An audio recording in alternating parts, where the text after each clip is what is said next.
वो उन्हीं के पार्टी का एक दिग्गज नेता, जिसने 2014 में पार्टी से चुनाव लड़कर कांग्रेस के कद्दावर नवीन जिंदल को हराया। लेकिन उसके बाद पार्टी का रास्ता पसंद नहीं आया, अपना अलग रास्ता बनाया। उस पार्टी का नाम है लोकतांत्रिक सुरक्षा पार्टी, और बीजेपी के बागी राजकुमार सैनी इस वक्त हमारे साथ मौजूद हैं। सर, मैं स्वागत करूंगी आपका, मंच पर मैं आपको आमंत्रित करना चाहूंगी। कैसे ये बीजेपी के लिए मुश्किल साबित हो सकते हैं, और बाकी वो तमाम सवाल जो आपके जहन में है पूछने के लिए मैं आमंत्रित करना चाहूंगी स्टेज पर मेरी सखी, मेरी फ्रेंड शोभना यादव को। शोभना। बहुत बहुत धन्यवाद रूबिका आपका, और यहाँ मौजूद सभी दर्शकों का, एबीपी न्यूज के सभी दर्शकों का शिखर सम्मेलन हरियाणा में एक बार मैं फिर स्वागत करती हूँ। मेरे साथ इस समय राजकुमार सैनी जी मंच पर मौजूद हैं। रूबिका ने अच्छा खासा इंट्रोडक्शन दे दिया है, तो पहला सवाल मैं राजकुमार सैनी जी से इतिहास में जाकर ही पूछ लेती हूँ, क्या बीजेपी छोड़ने का दुख है? क्यों छोड़ी थी? किससे नाराजगी थी? मैंने हमेशा कोई भी फैसला पहले उसको 10 बार तोला जाता है, फिर बोला जाता है। जो लोग जिंदगी भर सफर में रहते हैं वो बिना सोचे समझे चल पड़ते हैं, और वापस रास्ते में खतरे देख करके उल्टे आ जाते हैं, और फिर उनका दिल तड़पता है कि मैं चलता ही रहता, फिर चल पड़ते हैं, फिर वापस आ जाते हैं। ये काम मैंने जिंदगी में कभी किया नहीं। जो काम सोचा उसे 1000 बार अपने ब्रेन में उसे सेटल किया, और उसके बाद उसके ऊपर डिसीजन लिया, और जो डिसीजन ले लिया उसी के ऊपर हमेशा अडिग रहा।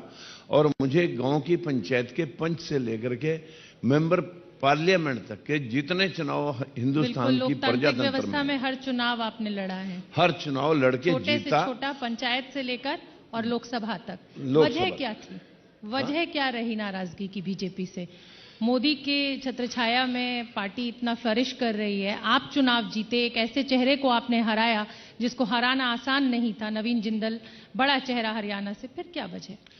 देखिए, इसके मैं थोड़ा सा बैकग्राउंड में आपको जरूर बताना चाहूंगा कि मैं पहली बार 1996 में बंसीलाल जी के विकास पार्टी में एमएलए बना, और वहां मैं मंत्री भी था। मैंने 2-3 भर्तियां देखने के पश्चात ये लगाया कि लीडरशिप स्वयं अपने लोगों के, दूसरे एससी और बीसी के 10% लोगों को भी जब एडजस्ट करने के लिए तैयार नहीं थी, हमने बाईकाट किया। उसने हमें पार्टी से निकाला। हमने फिर बंसीलाल को अपने हरियाणा की राजनीति से निकाल दिया और उसे हटा करके ओम प्रकाश चौटाला बनाया। वहां भी हमने वही तिरस्कार और भेदभाव देखा। वहां भी लोग अंते बांटे रेवड़ियां दें आप अपनों को, और 3200 जेबीटी टीचर रातों रात अपने लगाने के बाद उस विरोध करने की वजह से हमें पार्टी छोड़नी पड़ी उसकी, और मुकदमे भुगतने पड़े। और यहां तक कि ओम प्रकाश चौटाला को आज उसी केस में 10 साल की सजा हुई, तिहाड़ जेल में वो उसका वक्त काट रहा है। और उसके पश्चात हमें ये संतो महात्मा जैसी पार्टी लगी बीजेपी, इसमें शामिल हुए। और इसमें शामिल होने के बाद हमने देखा कि शायद यहां कुछ स्टैंड लिए जाएंगे। 2009 में भूपिंदर सिंह हुड्डा ने अपने लोगों को बैकवर्ड के आरक्षण में मिला दिया, जिसको सुप्रीम कोर्ट ने रद्द कर दिया। लेकिन 9 राज्यों में हजारों नौकरियां बैकवर्ड के हिस्से की भूपिंदर सिंह हुड्डा के लोग ले गए। इसके बाद जैसे ही 17 मार्च 2015 में वो आरक्षण रद्द हुआ, 500-400 लोगों ने बीजेपी धमकाई और डराई कि हम आपकी सरकार और हरियाणा में आगजनी लगा देंगे, दूध सब्जियां बंद कर देंगे। तब मैंने पहला वक्तव्य दिया था जब बीजेपी ने उनकी रिव्यू पिटीशन डाली और सरकार बनाई थी बैकवर्ड लोगों के वोट लेकर के। मोदी जी को बैकवर्ड बना करके प्रोजेक्ट किया गया था, और जब उनके हित की बात सुप्रीम कोर्ट ने डिसीजन लिया, उसके पश्चात भी स्टैंड नहीं ले पाई बीजेपी, और उनकी रिव्यू पिटीशन डाल करके उनके झूठ मूठ के उनसे वायदे करने लगी कि हम आपको आरक्षण हटाएंगे नहीं। अब जब सुप्रीम कोर्ट कह रहा है कि आरक्षण दे नहीं सकते, आप कौन लोग होते हैं कि जो सुप्रीम कोर्ट की बात को चैलेंज कर रहे हैं? और लोगों ने जो आरक्षण के ऊपर दबाव बना रहे थे, उन लोगों ने देखा कि बीजेपी डर रही है, कमजोर मुख्यमंत्री है, और उन्होंने पूरे हरियाणा के अंदर आगजनी की, लूटपाट की, डकैतियां की, और रेप तक हुए।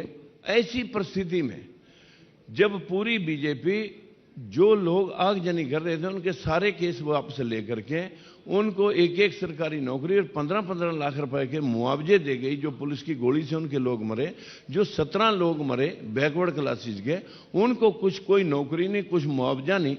और इसी व्यवस्था में विधानसभा में बैठ करके जब मनोहर लाल खट्टर ने नरगल तौर पर सुप्रीम कोर्ट के फैसले के विरुद्ध उनको आरक्षण दे दिया, तब मैंने हाई कोर्ट में जाकर के ये चैलेंज किया और पूछा कि सरकार ये बताए कि इस जात की जनसंख्या कितनी है और उसके पास सरकारी नौकरी कितनी है।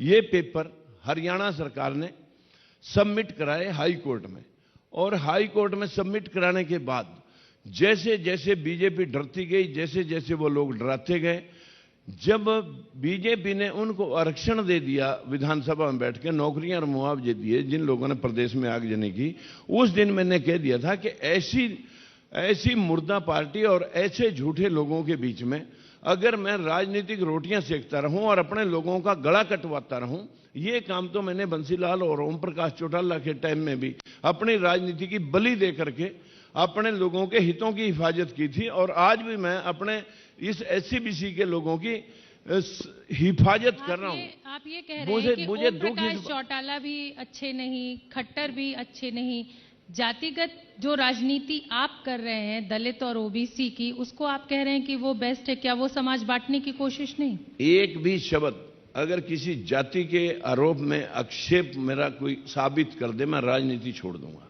मैंने मुख्यमंत्रियों के बेईमानी के ऊपर, भेदभाव के ऊपर आक्षेप किया कि 10% लोगों के पास, मेरे हाथ में वो पेपर है, कि जो लोग मुझे कहते हैं राजकुमार सैनी जाट विरोधी है, मैंने इसके ऊपर 5 बातें कही थी अपने देश के लिए। अगर हम अपने देश के सिपाही हैं, देश का निर्माण चाहते हैं, सबसे पहले सभी जातियों के जनसंख्या अनुपात में सबके हक सबको मिलने चाहिए। जो संविधान में लिखा हुआ है, सभी के हक बराबर है।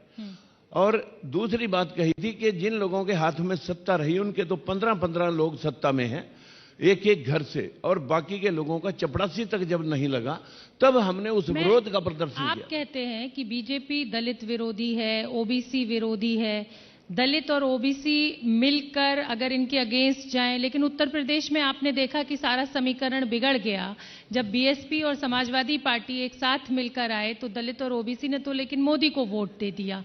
तो ये जो राजनीति आप कर रहे हैं, आपको लग रहा है कि हरियाणा में आप सफल हो जाएंगे?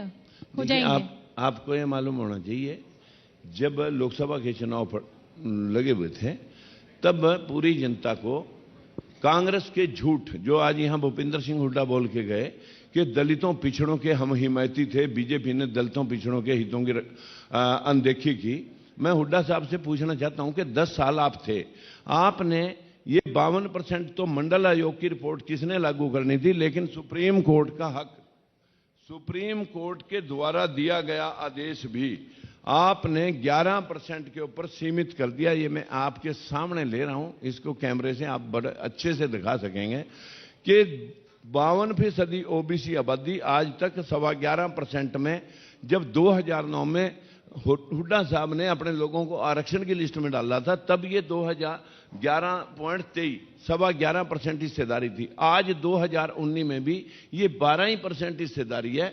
52 कब होगी उसका तो पता नहीं, लेकिन 27 सुप्रीम कोर्ट के लिखे के मुताबिक भी ये हिस्सेदारी नहीं हो सकी।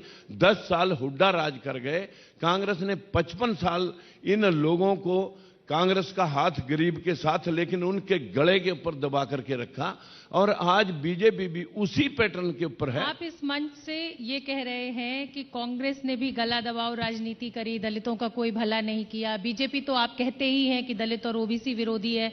मेरा सवाल आपसे यह है कि ये जो चुनाव, विधानसभा चुनाव होने जा रहा है, क्या आप बहुजन समाज पार्टी के साथ मिलकर चुनाव लड़ने जा रहे हैं? क्योंकि ऐसी खबर थी कि आप हमारे साथ बहुजन समाज पार्टी भी पीछे थी, लेकिन पूरे देश में मोदी ने एक इमोशनल कार्ड खेला और सभी को लगा कि कांग्रेस के भ्रष्टाचार से तो मोदी कहीं बेहतर है जी।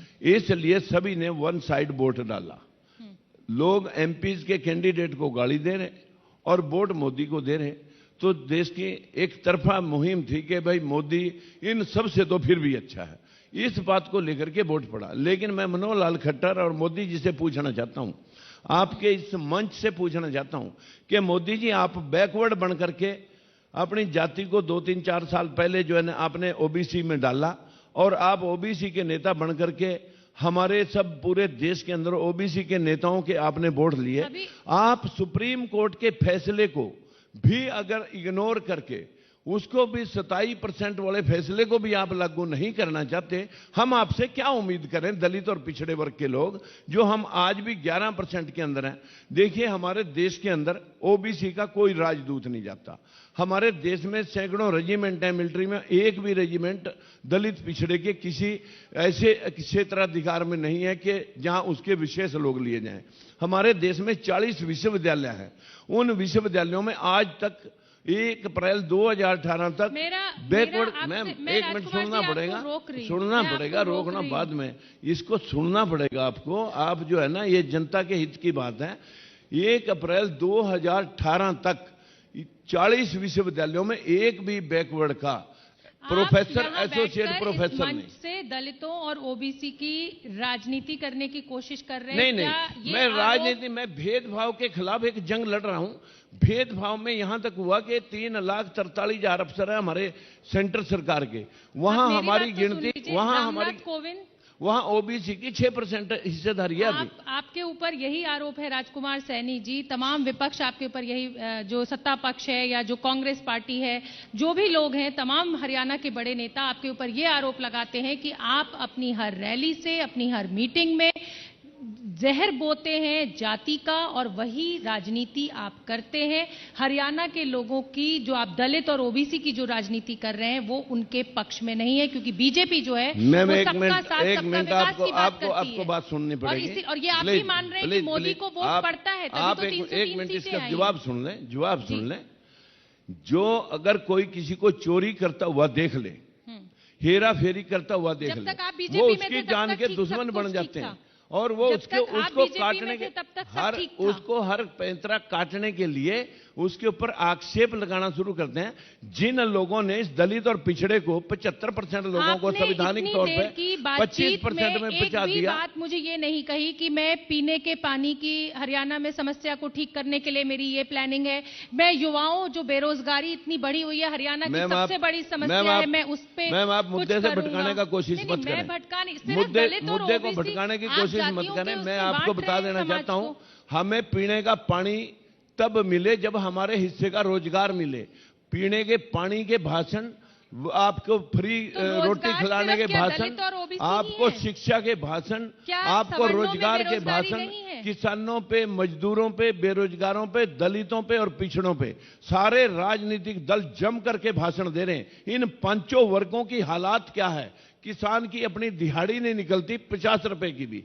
हमारे गरीब और दलित और पिछड़े वर्ग की हिस्सेदारी 75% की जगह सिर्फ 25% है। मेरा सवाल यह है कि आपने अपने कार्यकर्ताओं की बैठक बुलाई, उसमें आपने कहा कि मैं 45 सीट्स जो है वो ओबीसी को दूंगा, इतनी सीट्स में एससी को दूंगा, इतनी सीट में एसटी। तो जो हरियाणा का सवर्ण है, क्या वो ये माने कि अगर राजकुमार सैनी को हम जिताते हैं और मुख्यमंत्री बनाते हैं तो ये तो सिर्फ दलित, ओबीसी और उनकी ही बात करेंगे, हमारी तो कोई चिंता नहीं है राजकुमार सैनी को? अब मैम, आप दूसरे का हक खाने के लिए, आपकी बात, जब आप लोगों के पास ऑलरेडी पहले ही 25% हिस्सेदारी में 75% लोग सीमित हैं और 25% लोग 75% के मालिक हैं, उनकी कितनी बात करूं? और 25 वाले 75 ले रहे हैं। हमारे हरियाणा के अंदर 52% पिछड़ा वर्ग के पास हिस्सेदारी है, 11.25%, और 10% लोग जिनकी जनसंख्या 10% है, अपनी को 30 और 35 बताते हैं। मैंने कहा, सुनो, आप ये बताइए कि हरियाणा का चुनाव आप राष्ट्रीय मुद्दों पे लड़ेंगे या स्थानीय मुद्दों पे लड़ेंगे? देखिए, अगर बीजेपी ने 370 हटाई है तो लोग खुश हैं, लोग हरियाणा का चुनाव, हरियाणा की जनमानस के हिस्सेदारी का चुनाव भी है, हरियाणा के अंदर विकास के मुद्दों का भी है। आज पूरी इंडस्ट्री, मैं इंडस्ट्री चलाता हूं, आप लोगों को मालूम है कि मैंने देखा कि हरियाणा के अंदर चाहे ऑटोमोबाइल इंडस्ट्री है, स्टील इंडस्ट्री, सैकड़ों इंडस्ट्रियां आज बंद हो गई हैं और कुछ बंद होने के कगार पर हैं।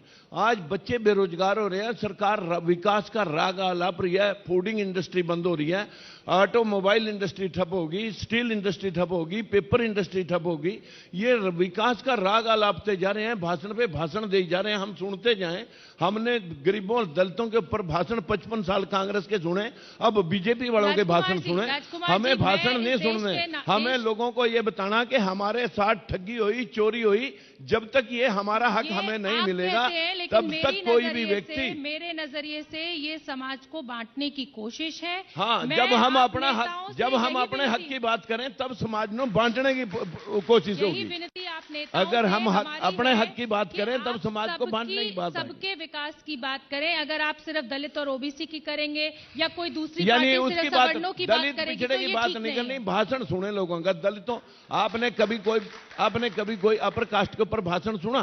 किसी भी पार्टी का, किसी भी राजनीतिक दल का कभी आपने भाषण सुना? ब्राह्मणों का विकास होना चाहिए, बड़ियों का विकास होना चाहिए, राजपूतों का विकास होना, दलितों का विकास करेंगे, पिछड़ों का विकास करेंगे, किसानों का विकास करेंगे। तो वो क्यों बोलते हैं ऐसा? वो क्यों बोलते हैं ऐसा? हमें मूर्ख बनाने के लिए। इन्हीं लोगों को लूट लिया है लोगों ने। करेगी जनता, तो अब तय करेगी 21 अक्टूबर को। जनता कहां तय करने वाली है? गरीब लोग जो अपने हैंड टू माउथ हैं, हमारे इस गरीब तबके में मैम, जिनके पास कुछ भी नहीं है, उन्हें राजनीति के बारे में कुछ पता नहीं, जिनके पास कुछ थोड़ा गणा है, जिनके पास कुछ थोड़ा गणा है, उनको फुर्सत नहीं, और जो मेरे जैसे हैं उनको जरूरत नहीं। इनका विकास कौन करे? इनकी हालात तो हैंड टू माउथ बनी ही रहेगी। ठीक है, राजकुमार सैनी जी, आपने हमारे लिए वक्त निकाला, एबीपी न्यूज के इस मंच पर आए, आप आपने अपनी बात रखी, बहुत बहुत धन्यवाद आपका। एक बात मैं नहीं, बीजेपी की बात मैं सुनना चाहूंगा। उन्होंने रोजगार के मुद्दे पर एक बात कही थी कि हम रोजगार दे रहे हैं। खट्टर साहब, आप गरीबों के हक को लुटवाने के लिए आज भी 8.5 लाख रुपए हर पेशी पर दे रहे हैं। इसका हिसाब दें आप जनता को कि ये गरीबों के पैसे जो बच्चों के वजीफा और उसके और अवैध खनन में 50,000 करोड़ रुपए का नुकसान हरियाणा के खजाने को लग चुका है। हमें दुख तो तब है कि वोट लेते हैं गरीब तबके के भाषण देके, सुनिए, गरीब तबके के भाषण देते हैं और उनके खिलाफ 8.5 लाख रुपए पर पेशी उनको वकील करके देते हैं और इनकी फीस मैं भर रहा हूं। आपके पास भी लोकतंत्र है, आप भी आइए मैदान में और लोगों को ये समझाइए ताकि वो आपको वोट दें। बहुत बहुत धन्यवाद राजकुमार सैनी जी, हमसे बात करने के लिए। मैम, जिन लोगों की लड़ाई मैं लड़ रहा हूं वो लोग कौन है? वो लोग इतने लाचार हैं, उनके ऊपर तो जितने लोगों ने कोशिश की उत्थान, बहुत बहुत धन्यवाद और बहुत बहुत शुभकामनाएं आने वाले विधानसभा चुनाव के लिए। ये थे हमारे साथ राजकुमार सैनी जी, जिन्होंने अपनी बात बहुत बेबाकी के साथ रखी। फिलहाल रुकेंगे एक बहुत छोटे से ब्रेक के लिए, आप बने रहिए सिर्फ एबीपी न्यूज के साथ। और हुड्डा साहब को एक जरूर मेरी तरफ से पूछना। शिखर सम्मेलन हरियाणा आप देख रहे थे, ये सेशन आगे बढ़ेगा अगले मेहमान के साथ, लेकिन उससे पहले एक बड़ी खबर आपको बता दें। जम्मू से इस वक्त खबर आ रही है कि वहां भूकंप के झटके महसूस किए गए हैं। जम्मू कश्मीर में भूकंप के झटके महसूस किए गए, इधर दिल्ली एनसीआर में भी हल्के झटके महसूस किए गए। जम्मू कश्मीर में भूकंप के तेज झटके महसूस किए गए। रिक्टर स्केल पर कितनी तीव्रता वाले झटके थे ये हम कुछ ही देर में आपको बताएंगे, लेकिन इस वक्त की बड़ी खबर यह है कि जम्मू कश्मीर में भूकंप के जो तेज झटके महसूस किए गए उसका असर यहां दिल्ली एनसीआर तक महसूस किया गया। दिल्ली एनसीआर में भी कई जगह से भूकंप के हल्के झटके महसूस होने की रिपोर्ट आई है। राजौरी, पुंछ में भी भूकंप के झटके महसूस किए गए। लगातार हम अपने संवाददाता के संपर्क में हैं, हम आपको बताएंगे कितनी देर तक ये भूकंप के झटके महसूस किए गए और ये रिक्टर स्केल पर कितनी तीव्रता के साथ भूकंप आया था। जम्मू कश्मीर में तेज और दिल्ली एनसीआर में भूकंप के हल्के झटके महसूस किए गए। खबर पर नजर रहेगी। शिखर सम्मेलन हरियाणा में लौटेंगे, लेकिन एक छोटे से ब्रेक के बाद। एबीपी न्यूज आपको रखे